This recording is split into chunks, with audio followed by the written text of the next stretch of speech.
Assalamualaikum warahmatullahi wabarakatuh. Perkenalkan, nama saya Asti Gusriani Putri. Saya peserta Latsar CPNS tahun 2022, golongan 2, angkatan 2, Kabupaten Balangan. Pada kesempatan hari ini, saya ingin menyampaikan analisis isu efektivitas kinerja individu berdasarkan tupoksi. Alur analisis isu, yang pertama, identifikasi isu sesuai dengan tupoksi. Yang kedua, menentukan prioritas masalah. Yang ketiga, mengidentifikasi penyebab masalah. Dan yang keempat, memberikan alternatif pemecahan masalah. Identifikasi masalah yang berkembang di Rumah Sakit Umum Daerah Balangan. Setelah saya melakukan observasi, terdapat beberapa isu yang menurut saya penting untuk dipecahkan. Yang pertama, konseling pada klien atau pasien pada kasus kebidanan yang masih belum optimal. Yang kedua, kurangnya pengetahuan pasien tentang pemenuhan kebutuhan dasar pada pasien pasca persalinan. Yang ketiga, kurangnya pengetahuan tentang manajemen nyeri pada ibu. Selanjutnya, kita akan melakukan penentuan prioritas masalah dengan menggunakan teknik USG.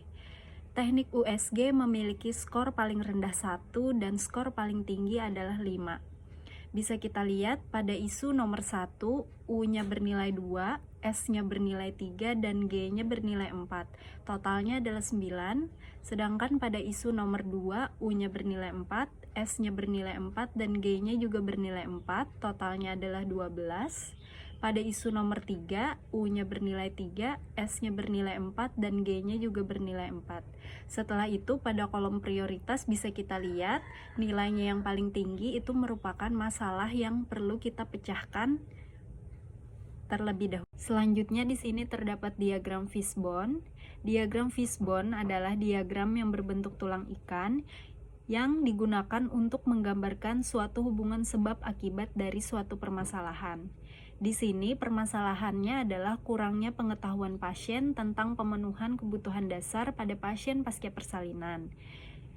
Yang disebabkan oleh beberapa faktor. Yang pertama adalah faktor manusia, yaitu rendahnya tingkat pengetahuan tentang kebutuhan dasar pada pasien pasca persalinan. Kemudian lingkungan, adat budaya, serta kepercayaan tentang pantangan pada pasien pasca persalinan. Kemudian metode, konseling yang disampaikan hanya berfokus kepada pasien, serta sarana, yaitu kurang optimalnya media edukasi. Selanjutnya kita akan melakukan analisis isu dengan metode SWOT. Yang pertama di sini ada strength, yaitu kekuatan. Kekuatan di sini adalah adanya peraturan rumah sakit tentang pemenuhan kebutuhan dasar pada pasien pasca persalinan. Kemudian, kelemahan dari isu ini adalah kurangnya edukasi tentang pemenuhan dasar kebutuhan pada pasien pasca persalinan. Kemudian, terdapat kesempatan atau opportunity, yaitu pengetahuan pasien tentang kebutuhan dasar pada pasien pasca persalinan.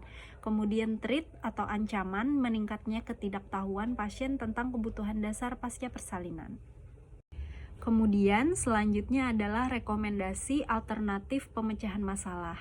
Yang pertama, alternatif penyelesaian masalahnya adalah dengan memberikan penyuluhan tentang pemenuhan kebutuhan dasar pada pasien pasca persalinan.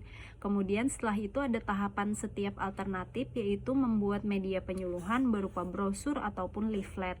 Kemudian hasil yang diharapkan adalah meningkatnya pengetahuan pasien tentang apa saja pemenuhan kebutuhan dasar pada pasien pasca persalinan. Selanjutnya pihak yang terlibat di sini adalah tenaga kesehatan. Kemudian yang kedua adalah dengan cara memfasilitasi kebutuhan dasar pada pasien pasca persalinan. Kemudian tahapannya adalah menyediakan kebutuhan dasar pasien pasca persalinan seperti nutrisi atau cairan, mobilisasi, eliminasi, kebersihan diri, serta istirahat. Kemudian di sini hasil yang diharapkan adalah terpenuhinya kebutuhan dasar pasien pasca persalinan. Pihak yang terkait adalah pihak tenaga kesehatan.